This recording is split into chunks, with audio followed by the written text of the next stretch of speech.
Hey, this is Shauna from Heritage Springs. I'm going to show you how to repot a Siltepecana. This is a Monstera Siltepecana or Silver Monstera.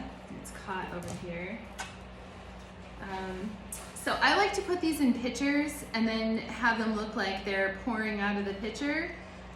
I think it's super pretty. This pitcher has seen better days. As you can see, it's rusted out here.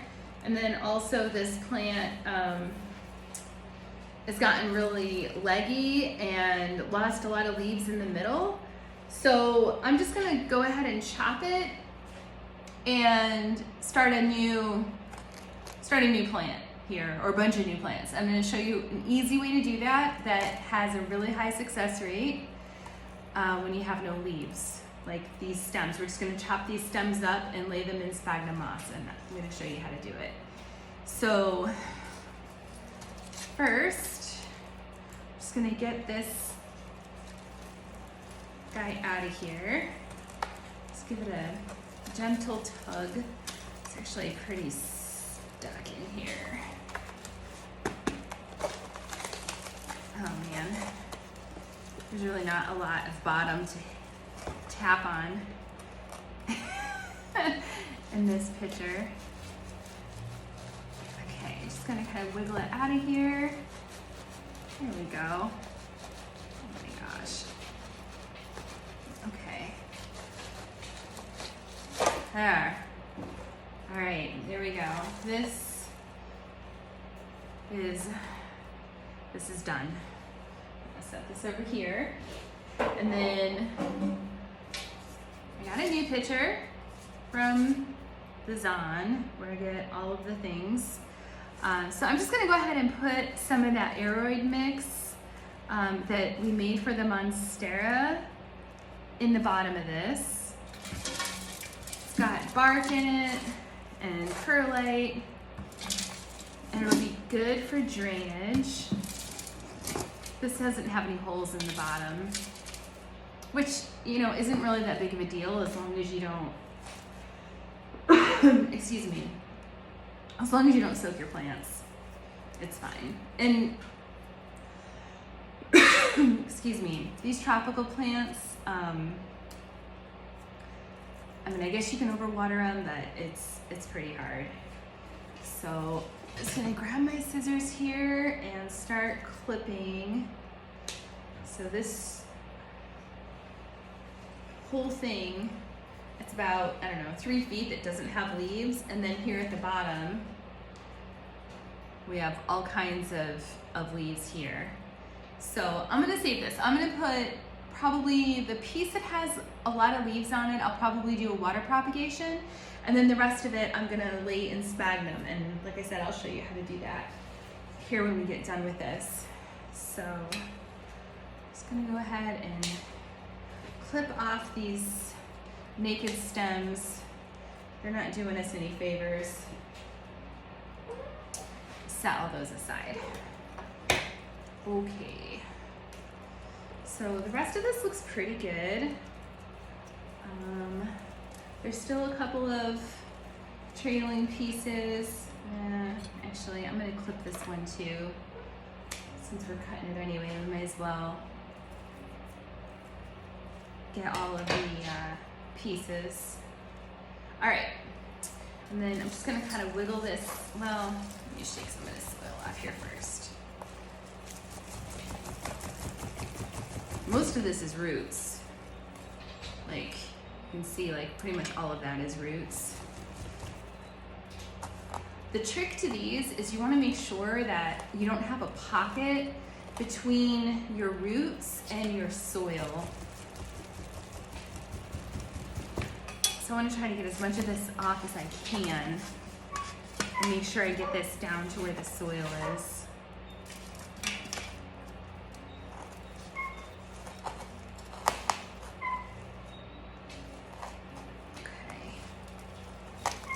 Easier said than done. And I want to make sure this dangly parts are in the front of the pitcher.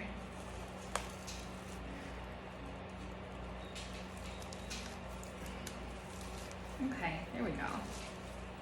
That's pretty good. All right. Okay, Yep, there we go. All right, so then I'm just gonna add in a little bit more soil around the top here. I have a bunch of different pieces of propagated, and I was thinking maybe we could fill in with those, but I'm not really sure we're gonna need it. I gotta go let my dog in, just a minute. Okay, actually I changed my mind. I'm gonna add one of the little plants that I propagated. This little guy here I think would be really pretty. And I'm just gonna put him, you can kind of see there's like a little spot in the back by the handle. I'm gonna put that in there, and then let this part trail over the front and down the spout with the other pieces that are already there. And this has a nice root system on it as well. These grow really fast, so this will be back, whoops.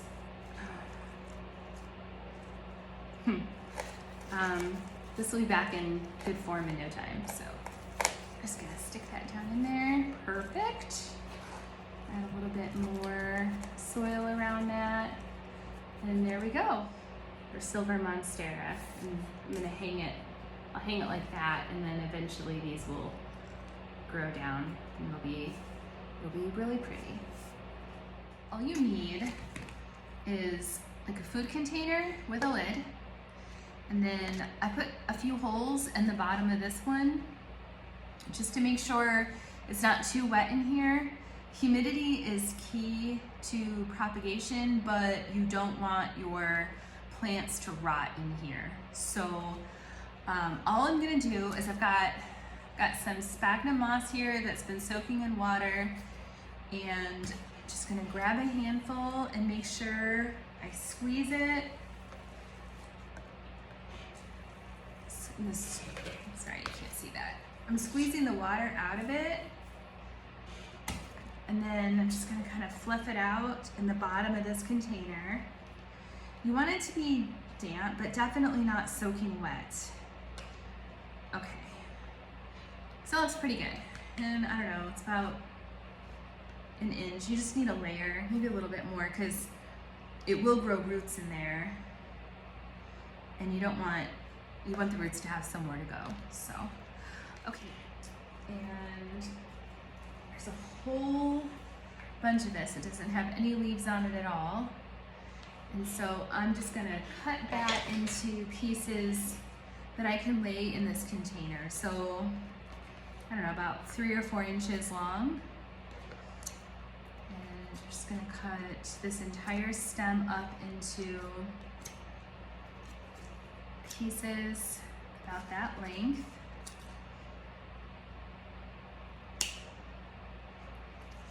And then, okay, so then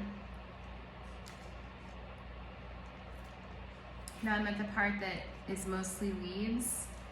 So I'm just gonna, this last node here, that's an aerial root. I don't know if you can see it. There's an aerial root really next to all of these leaves.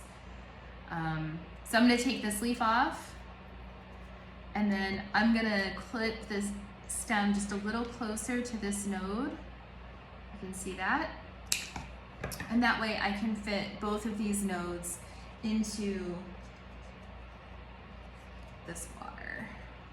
And I'll root that piece that has all those leaves in this little test tube propagation thing.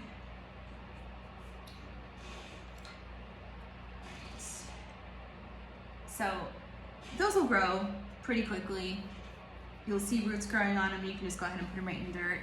Alternately, you can take those pieces that have leaves on them and you can just plant them right into dirt. That's how I did all of these little guys. They're a little leggy. They've been around for a while. I meant to sell them and I never got around to it. So these all actually need to be repotted too. This one looks good. That one's a nice one. That's not too leggy. But anyway, I just put these right in dirt and you can see they rooted well. They've got roots coming out of the bottom. These will be available on the website. Nice little houseplants. I like them a lot. Despite what you see here, they are relatively easy to grow. My houseplants have gotten away from me with all the work that we've had to do on the farm. I haven't been spending hardly any time at all inside. So anyway, okay, I'm gonna kind of cut some of these. I don't want there to be like really long stems with no node on them because they just don't fit that well in the moss container. So here, I'm just gonna lay them on the surface of the moss, and I will close this up and put it in my little greenhouse under the grow lights. It doesn't have to be in a greenhouse, it's just where I have my grow light set up, so I just set it on a bottom shelf in there. These containers that I make up, and I like to put the date on them because a lot of times I forget about them and I don't keep track of what I'm doing. So it's nice when I go back later to be able to see how long they've been rooting in here. Okay, so that's what it looks like. And then I'm not gonna cover these, I'm just gonna put the lid on. Well, I'm gonna cover it with the lid. I'm not gonna cover it with more sphagnum moss. And then I'll put a piece of masking tape on the top with what I'm growing in here and the date. And then let me show you. So I just pulled this out of that, out of this container. I didn't want to go out to the shed to get any more of these because it's dark and scary outside right now, so I just used what I had. This is ready to be potted anyway. You can see on the back like all these roots. I did not put the date on for this, and I can't really remember when I planted it, but this is just Adansani. You can see how pale it is. That's because it hasn't had any nutrients. It's just been in sphagnum for probably, geez, I mean, I'm sure I did this before I deployed last year, so it's probably been in sphagnum moss for like 2 years at least. But it's fine. Once I put it in dirt, it'll green up, it'll look beautiful. So I'm gonna do that. And then I also, when I was digging around looking for containers, I found this pink princess that I had forgotten about. So you can see here, I must have put, okay, so I put in at least 3 pieces. 2 of the stems didn't do anything, these are rotten, but 1 stem did, and it grew this plant here, and then it also grew, looks like a whole nother plant. I don't know if you can see that. Can you see that? Another plant down here. And the one at the bottom doesn't have great variegation, but, oh, actually, you know what? There's 2. See that? There's 2 little plants down there.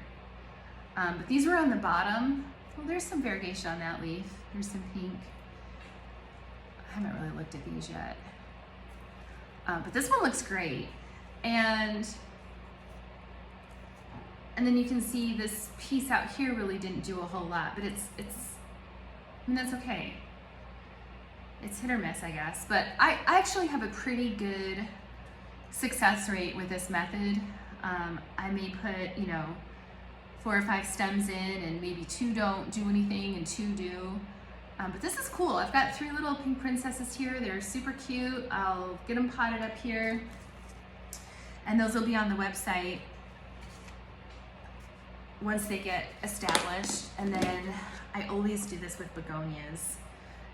Begonias get leggy. I love begonias. They get leggy though. And so when that happens, I cut the stems off. I lay the stems in the sphagnum. I'm not sure. The color gets a little messed up when they're in the sphagnum moss because, like I said before, they just don't get the nutrients. Oh, here we go. Little Miss Mummy. Little Miss Mummy is what's in here.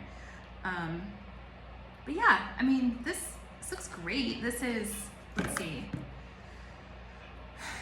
This is 1, 2, 3 plants in here, and the root system looks fantastic.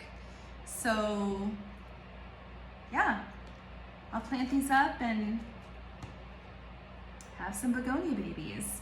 So anyway, I just wanted to show you that. I don't know if everybody knows how to do that. It's super simple. I literally use plain water,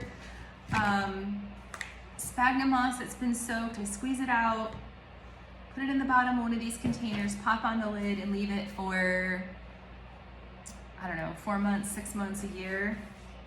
Actually, that's not true. I leave mine for way too long, but you should leave yours for 4 months, 6 months, maybe a year, depending on what it is that you're trying to grow. And then, yeah, when you're done, you have plants where you used to just have leafless stems. So I think it's pretty cool. I just had to show you, I was cleaning out this little container, and I found another little teeny tiny itty bitty baby pink princess in there. Has a little little tiny root system. It's so cute. Anyway, it's cool what these plants do.